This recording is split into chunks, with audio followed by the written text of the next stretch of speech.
long history in the profession, and can't wait to be continuing that journey at Homesteaders. A lot of people feel that AI is going to stick us in floating chairs and have us floating around drinking, Slurpees. Gosh, I hope so. That's what I was thinking. That doesn't sound like a bad idea to me, man. Yeah, let's go that way. Yeah.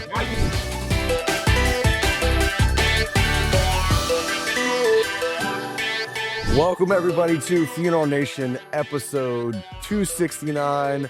I'm Ryan Thogmartin. I have my co-host, Jamie Meredith, and then we've got some fun guests. So we're going to get to those introductions in a second. This is going to be an exciting episode. Lots happening in the death tech space. That's specifically with, yeah, that's right. Big moves. So we're going to get into that. But first, the Funeral Nation show is about 3 F's: faith, family, and funerals. And we're going to cover all that today. So we're going to start off with prayer. Heavenly Father, thank you for the opportunity and just the space to be able to be in death care, do a show like this, have friends and partners like this. God, thank you for the opportunity that we get to have every single day and just creating the experiences that consumers have as they walk through tragic times in life. It's a heavy mantle to carry, God, but thank you for that responsibility. Please bless our conversation today. Bless every viewer and listener. In your name we pray. Amen. Amen and amen. Okay. Well, Jamie, this is our second episode together as co-hosts. So NFDA was our kind of inaugural kickoff episode. Was that not just awesome too, by the way? I thought that was absolutely phenomenal. I can't believe that the NFDA has been, seems like 2 years ago now, with as much that's happened in the last 2 months. But holy cow, you talk about things that have taken place. What is that? It's not even been 60 days since the NFDA has it. Probably more like I don't think so. days or something like that. And almost like years worth of things that have taken place in that time period. But that was super cool, man, to come on Funeral Nation with you, kind of do the relaunch, really with a focus more on faith, family, and funerals. Obviously, we got the funeral part of it in there, which is a big part of our lives, but also the faith and family aspect as well. And yes, we'll get into the faith and family part in a little bit, but on the funeral side, holy smokes, man. Are you kidding me? Lots happening. Okay, let's do it. I don't know, Courtney, is this your first official interview since the announcement that you are departing Tribute Technology and moving to Homesteaders? It is first official, and happy to be here on the Funeral Nation podcast with both of you, longtime friends, and excited to talk about it. It's cool. Like it's interesting because we're going to get into it here in a minute. Just kind of death care has been your entire life. Your parents are like pioneers in this space, and so you've kind of grown up in it. We're going to talk a little bit about that. But I mean, obviously this is a big transition. You've been at Tribute for, I think, 4 or 5 years? 4 years. Mm-hmm. And the growth of Tribute since you came on board has been tremendous, and the rollout of new product. I've gotten the opportunity to interview you multiple times. We've done multiple webinars with just a lot of the things that Tribute has been doing, has been rolling out, has been creating, has been first to market with as well. So lots of cool things, and that's why we have Matt on today. Matt, can you give us a quick intro?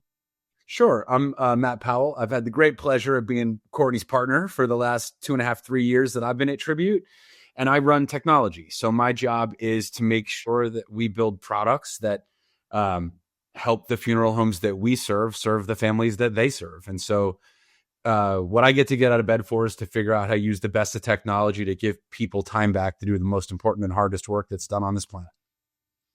I love it. Okay, so you don't really... Oh, I don't know. Were you at Tribute before Courtney, or did you come to Tribute after Courtney? No, I joined Tribute in June of 2023. So after Courtney, but very quickly, had the great opportunity to partner closely with Courtney. What I bring is a perspective on how to build great technology from outside of the space. And I've always really focused on trying to work in spaces that matter, where the technology is not just for wasting time, but for doing something meaningful. And, Courtney has probably been my closest partner in the time that I've been at Tribute to date, because, as you said, she grew up in the business and just has this incredible perspective on who the customer is and what's important to them, and has really been a phenomenal coach and teacher for me to learn how to think about what's important to the folks that all of us serve. Hey, Courtney, speaking of growing up in the business, you and your family exemplify what this show is all about, faith, family, and funerals.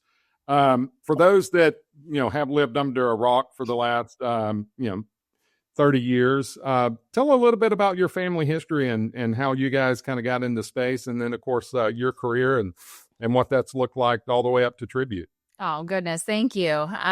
Yes, I am so proud of my parents' legacy in the profession. They met at Batesville Casket Company many, many years ago. My mother was the first female executive at Batesville, which I'm very proud of, and met my dad there. And at the time, she ran a small business unit that then became MKJ Marketing. So she had worked with thousands of firms during her time there to help them grow their business, just as MKJ then did for over 43 or 4 years. I think we're in our 44th year. So, just growing up, watching the way that they cared for customers, the way that they really treated the businesses that trusted them as their own and as a true thought partner, and would give them the hard advice, the true advice, even if it meant making decisions that, were counter to MKJ's interests at the time. It was always about the very best for that business and for the profession as a whole. So they pioneered things like the first pre-need TV advertising. It's funny because actually the TV station said it was unsavory or inappropriate to put pre-need advertising on TV. Funny now that I'm going to Go figure, huh? Yes, but anyway, just interesting background in pre-need marketing all the way back 40 plus years ago. And then I joined the business about 10 years ago after a career in law at O'Melveny and Myers, and never thought I'd be in the business, but grew up working in it, doing little projects, newspaper ads or writing copy, things like that. But I joined the business about 10 years ago as an owner. After a few key clients really brought me back in, said, you can bring digital perspective to us. At the time, there really wasn't a lot of digital marketing then. And when I first started coming back into the profession, I was struck by the relationships first, and the people and the quality of the people. And of course, I was surrounded by lawyers at the time, so it was a very different experience. And a good one. And that's been the common thread the whole time for me, the whole 10 years and again, throughout my life, is just the way that people in this profession show up for each other. The calls that I've received, the messages, just the constant support, including from people who, maybe are a little bit competitors now, calling me and congratulating me, and just wishing me the very best. And that's what makes it so special. So, I've been in MKJ for 10 years, joined Tribute when we joined as a portfolio company 4 years ago. Have worked with the executive team all 4 years in marketing and sales, account management, and then over the last year had the honor to be the president of commercial markets for Tribute and lead in the profession and the market. But all of it has really been about the same things that I grew up with. How do we help businesses to grow? How do we help them to achieve their goals, whether that is, selling more pre-need, reaching families in new markets. I actually did a consultation with a client just yesterday who said, please talk to me right before you leave. And I was happy to, because that is such a joy to be able to serve in that way. So yeah, long history in the profession and can't wait to be continuing that journey at Homesteaders. Over a 100-year history in that company, in the profession, delivering for families, delivering for the funeral homes who have trusted them with their policies. And it does feel full circle because my parents worked with Steve Schaefer when he was at Keystone Group, and many other businesses. And he's just such an amazing person, as is the whole team there. Isn't it amazing how small this industry is and Yes. how full circle everything eventually comes? Yes. It really is amazing to me. While you were talking about the relationships in this industry, Courtney, I was thinking, I just went through a death in my family. Mhm. My father passed away right before Thanksgiving, and the outpouring of support from this profession, and literally had funeral directors driving hours to come to my dad's funeral. I mean, it was just mind boggling to me, the outpouring of support that we had from vendor partners and others throughout the industry, even funeral homes that were not clients of ours, but that I had met or knew at some point in the past. That's what really makes this industry and profession, to me, special. Now, I'm a little biased because I grew up in the insurance and funeral profession. That's really the only thing I've ever done. So I can't speak like Matt can to other professions and things like that. But to me, that's what truly makes this what we do truly special, is the relationships that we build. As you kind of transition from Tribute to Homesteaders, what does that look like what's your role going to be at Homesteaders? What are you going to be doing there? Those type things. Yes. So I am joining as Chief Growth Officer as a member of the executive team. And really what Steve and Nick Gerhardt wanted me to do is to bring a digital and marketing and consumer-oriented perspective to everything that Homesteaders is doing. And they're doing a lot. I mean, really what has attracted me is their bold vision. They could easily, as a large insurance company, be a little bit more conservative with things. And yet they're saying the profession needs us to step into a lot of different areas, to lead with progressive thought and technology and what consumers are asking us for. And so there are a lot of initiatives that I will be a part of as Chief Growth Officer. And I'm excited for that. I love learning new insights from data, thinking about how we can apply technology differently to really meet those consumer needs. They do a lot of research themselves, and of course that's something MKJ was known for. And so I'm eager to learn, as well as to bring that new and different perspective over to Homesteaders, just in the way that I did with Tribute, and really thinking about what are the consumers telling us, what do the funeral homes need most from us. I know, Ryan, you and I have talked many times about the technology change that's happening, not only overall, but in our profession, and how quickly all of this is changing. And there's a real need to keep that pulse on a daily basis for the profession. I know Tribute is very focused on that as well. And Matt and I have worked closely together these last few years, and I have all the faith in the world that he and the team will continue to do that for Tribute customers. And I look forward to bringing that same focus over to Homesteaders. That's great. That's great. And so the transition in the conversation I had with you earlier this week about the transition, you're still going to be engaged in some of the things at Tribute, right? Yeah, so Craig Greenside, the CEO at Tribute, when I first shared with him this news, he said, "Will you stay on as an advisor of Tribute?" And I'm happy to do so.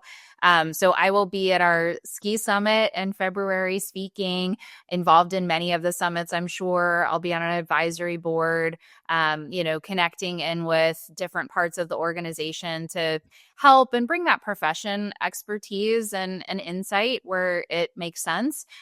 So yes, I look forward to continuing to be an advisor at Tribute, and Homesteaders is also a partner of Tribute, has for many years.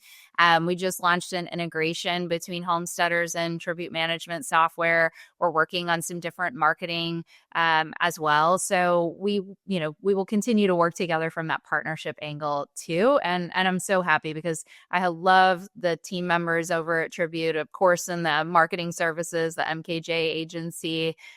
So many people who continue to lead technology and product and account management, like Jules, who I've just so enjoyed working with. So I'm glad that I'm just going a little bit away, but happy to continue to collaborate with them. So you're leaving, but you're not leaving. Yes. At least that's Okay, my so goal. all right, so I mean, gosh, Jamie and I have, and then the history of the Funeral Nation show. I mean, what I was thinking about this the other day, Jamie, when we were on the phone. You might be the first person that I actually established like a solid relationship with in death care when I got in it. Like when I first started connecting directors, you had reached out within a couple months of it being online. And so that was back 2007. So long history. We've had a lot of conversations. We've interviewed a lot of people together. The history of the Funeral Nation show, we've interviewed a ton of people that have made transitions, acquisitions, a lot of different things. I have to say, this is the first time that we have interviewed somebody in a C-suite leaving a company, going to another company, but the company they're leaving is like way like almost running a PR campaign around it. It's very interesting to me. So like why I have to ask, like, why is that? How is that? Like if I'm thinking like if Jamie would Yeah, if we're leave thinking about that, others are too. C and J, like Yeah. SNL is not going like, guess what, everybody? Can we get Jamie on an interview? Like, let's give you a press release about this. Like, that's not going to happen. If I leave Disrupt, that's not going to happen. So, like, what's going on? Well, when I shared this news with Tribute, I said, let's do this the right way. Let's talk about this as a positive thing. Like I said, Homesteaders and Tribute have been longtime partners. That, as Steve said from the very beginning, he wants that to continue. And so I think it's a moment to celebrate in a lot of ways and to say, we're happy for you and I'm happy for you, right? And just be positive about it. I did have someone remark to me that they think it's the most positive transition they've ever seen. That's my goal. Yeah. That's my goal. It is a small profession. I mean, when I think back on the fact that when I joined Tribute, I had worked with 3 of my competitors, and oversaw them, had the opportunity to lead them. And we did that well, I think, and I mean, and again, Jules has now become one of my best friends and we competed bitterly. She stole deals from me. I still feel it. So, I do think there's the benefit of a small profession is to say, let's all get along no matter which way we, where we are in the profession, no matter what our angles are in the business, we can want the best for the profession overall, and really view that as a positive. Well, I actually think this is a fabulous idea. Brian and I both were talking, and I brought up to him. I said, "Have you ever heard of anything?" And he's like, "Man, no." And I thought, to myself, like, wow, what a great way to roll out, because let's face it, Tribute and Homesteaders both are 2 1,000-pound gorillas, right? I mean, like, this is big on both sides of the aisle for both companies, and I think the way that you guys are handling that, coming out and talking about it openly, what's going to transpire, and Matt, we'll get into you in just a minute and how that's going to affect Tribute and what that looks like with Courtney's exit. But I think it's a great idea, to be honest. I love it, just from the standpoint of creates conversation. I think, Matt, for your benefit, I know you're new to Tribute and everything else. One of the challenges Tribute had early on was it wasn't open about things, right? Everybody can remember back when all the deals were getting put together. And, I was told by some people that they were told that they couldn't tell that they had sold or partnered with Tribute or different things like that. And I think it created confusion. Yeah. So what you guys are doing now by just being open and honest, everybody respects that. I know I certainly do. Ryan does. It's how we kind of run our businesses and lives. And I think because Homesteaders and Tribute have that partnership, I don't think there's probably a better way you guys could have done it, to be honest. Well, I think there's 2 themes that have come up in this conversation that are, or one theme that's come up and one theme that hasn't. The first thing we started with was relationships, right? Yep. And at the end of the day, businesses are collections of people. That's all. Who are living a life right? They're having like a life phenomenon experience of which work is a part. And Yep. I, as a human being, never understand how cranky and crazy people get about choices that people make about their own lives, right? And so I think part of this is it's a relationship business, and what's good for people we care about is good for people we care about, and that ought to be the first thing. And Courtney and I are friends, not just partners, right? And so, like, what's good for Courtney is good for me in that way. And I also think, and we believe this at Tribute. I know Courtney believes this, and my guess is both of you and Homesteaders do as well. But great companies are bigger than any individual. They're bigger than Courtney. They're bigger. It's hard for me to imagine that, because when both of you said it, I thought to myself, "What is Disrupt without Ryan, and what is CJ without Jamie?" So you guys maybe make it a little hard to say this, but a great company is built for change, right? It's built to respond to change, and I think I'm excited to see what Courtney can do at Homesteaders. I love that they're our partner, and I feel like Courtney has been a part of helping us to build a team that can manage change, right? Like, I think we're ready for this. We've got this incredible collection of people who know the profession and people who come from outside the profession, and we're going to take all that forward. And I'm excited to see the kinds of new things we can do together with the kind of trust that we have across the partnership divide in that way. Yeah. I mean, that's the next question. Like, kind of what does that look like? Is there a deeper integration with Homesteaders and Tribute that come from this relationship? Well, we had plans already that Courtney and I had worked on of more to do with Homesteaders. So I would just say that I'll let Courtney decide what to let out of the bag about that. But this integration that we did this year was always intended to be the first step.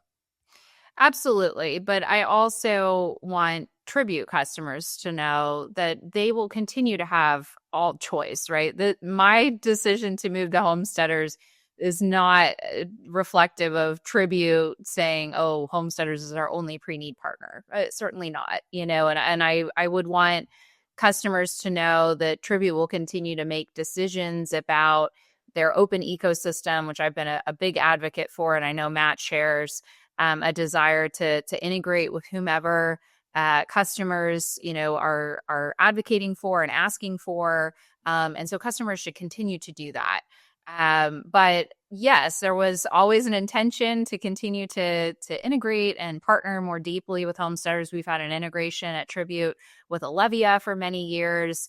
So I expect those kinds of connections will continue and perhaps deepen, but not to the detriment of customers who say, well, I love my pre-need company that's, a different company. That's still, something that Tribute will absolutely support. Open and integrated is really the philosophy. We want to provide a one-stop place for people to do what they need to do, but that integrates effectively with all their partners. We think it's really important small business owners have choice. Yeah. Well, Matt, with Courtney leaving Tribute, what does that look like for you guys? I mean, how do you fill the void? What does the reorganization look like? What does the roadmap for 2026 look like for Tribute now? Well, one of the things I would say is I don't think shoes are meant to be filled, right? Courtney had a place here. Courtney's place isn't going to be replaced, and her influence will remain, and we're grateful for it. And I really am grateful she remains an advisor and a partner, and look forward to seeing what new things we can do that we couldn't have done in the previous construction.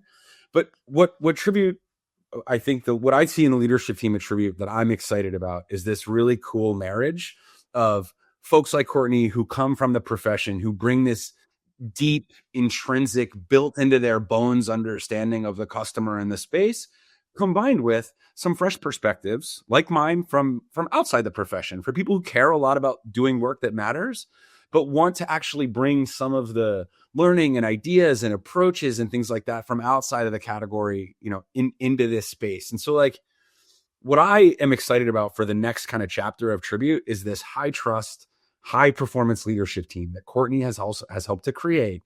And the way we bring these two forces together, the outside perspective and the inside perspective, to kind of bring the profession the kinds of tools and solutions and experiences that people need to win. One of the things we've talked a lot about in conversations with you, Ryan, at conferences and things like the OBIT study, that Courtney and the marketing team released this year, is how all funeral homes, whether they like it or not, are digital brands in 2025 and 2026. And how important it is that we compete in that way. And so I think a lot about how we keep disruptors out, new kids from Silicon Valley who are going to come in and try to take everybody's business away by doing by meeting the consumer's expectations. And so, I think this marriage of folks who come from the business and also folks who come from outside the business, I think allows us to bring both those things together to ensure that the profession's not missing out on what's happening outside and not being externally disrupted. And then in terms of the roadmap for 26, there's a couple of things we're really excited about. You've probably heard us talk about all the work we've been doing in obituary in 2025. We'll finish the rollout of our new obituary platform in 2026. So by the end of Q1 or somewhere in Q2, we should have all of our customers who are interested and willing up and running on that new obituary platform, which has been driving phenomenal improvement in attention and share for our customers in their markets. But then later in the year, kind of midway through the year, we'll launch a brand new obituary management system. So to go with the front end. So a brand new back end with AI pulled all the way through it. It's all about how do you give the funeral director time back, make a higher quality obituary that ensures that the family gets more love, more caring from their community, the funeral home gets more attention from their digital audience, and that it's easier. So everybody on the new obit and the new obit management system is one of the big things. We've also got a bunch of new stuff in payments coming out. We spent a bunch of time in 25 improving our payment offering. We're working on a tighter integration with you guys at C&J. We're excited about that. Yes. That we're really excited about. And so our payment offering, now we're going to have terminals for customers. We're going to have the ability to pass the fees on to consumers, and it's all vertically integrated. So you can, in your management software, through your accounting software, whether you do the transaction in your location or online, in one easy place. And again, by giving time back to the operators. And then we've got a whole host of stuff coming out that targets families. It's really all about like giving a family a priority experience, like making the family a first class citizen. Not about asking the family to do work, not about more places where they can go to fill out paperwork, although some of that will be there, but really thinking about what are the kinds of tools and experience that the family deserves. And all that'll come kind of through the funeral home brand. So it won't just be about enriching us. It'll be about enriching the funeral homes, the family's experience with the funeral home, in hopes of bringing that family back generation after generation. Wow. It's great. Just a few Roadmap things. is clear. Just a few things. Just a few things. I mean, all right. So let's talk about this because it's hard to talk about technology. And I know, Courtney, you and I have talked about this in a couple of webinars without bringing this up. Like, where does AI play into all of the things that you are building? And do you see AI being, with generative search and some of the things, like how is Tribute handling that on the website side? Sure. So I think the first thing I'd say is we love every good new tool, and AI is a heck of a tool, right? To me, AI is like it's like the invention of the internal combustion engine, or electricity. It's a platform shift technology, but ultimately, like, electricity without a light bulb is not that exciting. You know what I mean? And I think often it's easy to get caught up, particularly if you have a job like mine, where you're paid and professional nerd on the tech and not the thing you're trying to do. But we really try to maintain an attitude that's not about looking for ways we can use whatever the latest toy is, but focusing on the problem we're trying to solve and how the new tools help with that. So our long-term mission from a funeral director or funeral home perspective is, how can we take toil out, right? Like, when I hear funeral homes complain about, like, they don't want to have a website, they wish it was back to the old days, what I actually hear them say is the technology is in the way. And they're forced to interact with this thing that keeps them away from families and doing the holy work that they want to do. And so I think AI is the best tool, and I've been doing what I do for 30 years. It's the best tool in my lifetime for taking toil and hassle and annoyance out of the work that our partners do. And so when we think about how AI shows up on our products, that's how we think about it. We think about, how can AI make it easier to write a better obit faster that better reflects the needs of the family and reflects the decedent's life. I'll give you a dumb example. When we were building the new admin for obituaries, for Obit 360, we used to have a naughty word list for things that we didn't let people post in condolences, right? You don't need things like a naughty word. There was a meeting on my calendar. It was like, we have to think about the new naughty word list. I was like, no, we don't. We're just going to use AI for that, right? And what we did is we tuned them, and the model helps us figure that out. And so, like, the new tool does AI moderation for form submissions and for condolences and all that. And so what we really think about is, like, how can we build new tools that solve problems in new ways, but with the same assessment of impact? Does it make it easier for the funeral home, more time, into the family. And you're going to see that everywhere across all of our applications. And then on the other side, we're using AI a lot for actually building product, and it's helping us to build better product faster and less expensively. And that will allow us to do more for our partners. That's why you're starting to see us spread out a little bit to going after family stuff, going after payment stuff, because AI is enabling us to do more with less. Well, Matt, I think you nailed something there. There's a book that came out, I don't know, 12, 13 years ago, business book that's one of my favorite, and we're revisiting it right now at C&J. It's called The Effortless Experience. Yep. And AI really, to me, the reason we're revisiting that book as a company now is there's so many more tools available to help create that effortless experience. And that's exactly what I see AI. The main purpose of AI right now is to help create that effortless experience for the funeral home and for the family. And so that's exactly what I heard you saying there. There's a lot of fear about AI, that it's coming for our jobs, that it's gonna, that we're, I think if you've seen the movie WALL-E, I have a 3-year-old and a 5-year-old. So I've Oh yeah. But I think a lot of people feel that AI is going to stick us in floating chairs and have us floating around drinking, Slurpees and not doing anything. And I fundamentally don't believe I hope so. That's what I was thinking. That doesn't sound like a bad idea to me, man. Yeah, let's go that way. Yeah. I know you well enough to know, and I know Courtney well enough to know that's not true. If anybody would hate that, because we're all doers, and our customers are doers. People that are watching, we want to get up and participate, right, in life and in the economy. I'm depressed now, by the way. I thought it was going to happen. Yeah.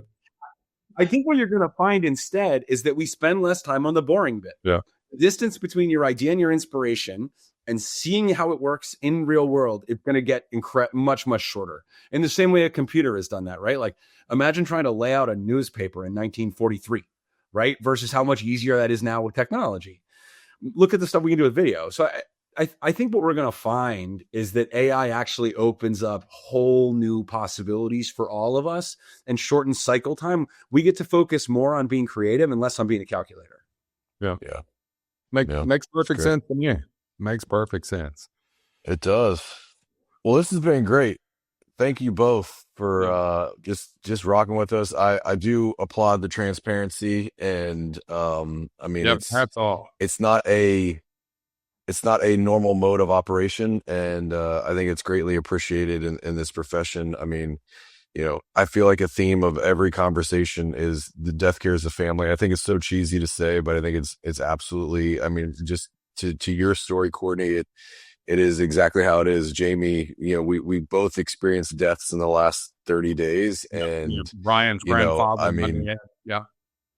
It puts things into perspective really quick of how small a profession that seems really big at times actually is, and how connected we really are. And when somebody leaves one role and enters into another role, the domino and ripple effect of that across the profession is big, and it has impact. But that's a testament to character. That's a testament to just the relationships and things that have been built. So both of you, thank you for your transparency, and thanks for coming on. Absolutely. Hey, Courtney, before you go, and I know this is a totally off the wall question, and if it's one that you say, hey, I'm a little uncomfortable answering that, totally get it, because we didn't discuss this at all. But one thing Funeral Nation is about, when we relaunched it at the NFDA, is faith, family, and funerals. And I know you're a woman of faith. We already talked about your family and funerals. For those that are going through, you made a big decision, by the way, to leave Tribute and join Homesteaders. And for me, when I have to make a big decision like that, my faith plays a part in how I analyze that decision. If you don't mind, just kind of share with the audience what that thought process was, and if faith really played a role in how you came about your decision. Gosh, yes, I'm happy to. Yes, of course it does. It is something that has been a huge part of my life since growing up, and I'm blessed to be able to say that. As I think about any kind of major decision, a lot of prayer, discernment, talking to people that are mentors in my life. I've been a longtime member of the Nashville Institute of Faith and Work. I'm actually the board chair for that organization. And so the integration of faith with work is something that's been really important to me over the last, 10 years. I found it when I was first coming into ownership at MKJ. And so a lot of it is that discernment process of, well, what is next? And part of that has been, deciding to move to Des Moines, which is a huge move for our family. And yet, But do you have enough clothes? I know I have been panic buying coats, Jamie. Yeah. That was actually, of all the things you guys talked about the whole way this went down, the thing that surprised me the most was when I heard that you were moving, Courtney. I was like, what? Des Moines. Yes. Yeah. I'm picturing you in Des Moines. I'm excited to see that. I mean, but that's what I think is amazing about the journey of life and where we feel called to. And, as Homesteaders had offered me to stay remote. I think Steve was like, you love Nashville. You're never going to move. Don't worry about it. But it was really a conversation with my husband, Isaac, who I know you both know. And Yep.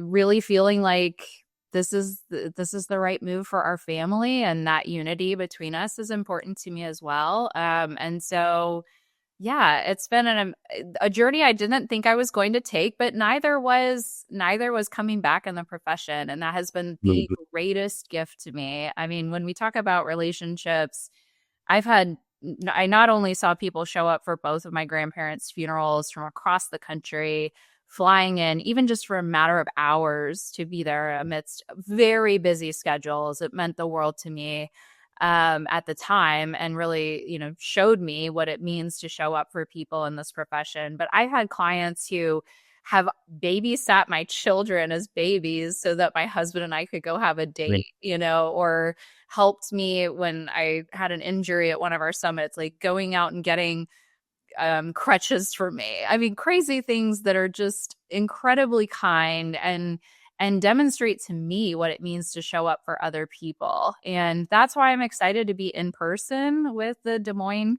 team and to be able to connect in those ways, to lead in those ways, to create culture. I think that creating culture is one of the best ways we demonstrate and live out our faith, and showing kindness to people and leading well is incredibly important to me. So yeah, it's definitely been a big part of my journey, and excited to see, what God is calling us to next. Well, I think the world of you. I know I've shared with you personally. I think the world of you and your family and what you guys represent in the profession. Love everything about you guys. Love your mom and dad, and the relationship that I've been able to enjoy. And wish you nothing but the best at Homesteaders. I feel like that they are the ones blessed to be getting you. So best of luck there, Courtney. And I know, Matt, you guys will do just fine and got a plan in place. And I know you'll never fill her shoes, that's for sure. But I do. I second you're celebrating her and wishing her well. This won't be our last time to chat for sure, but certainly all the best. And I know you're going to kill it. Thank you. Yes. Great. All right. Well, that wraps Funeral Nation 269. Thank you all. Thank you. Thanks, Jamie. Thanks, guys.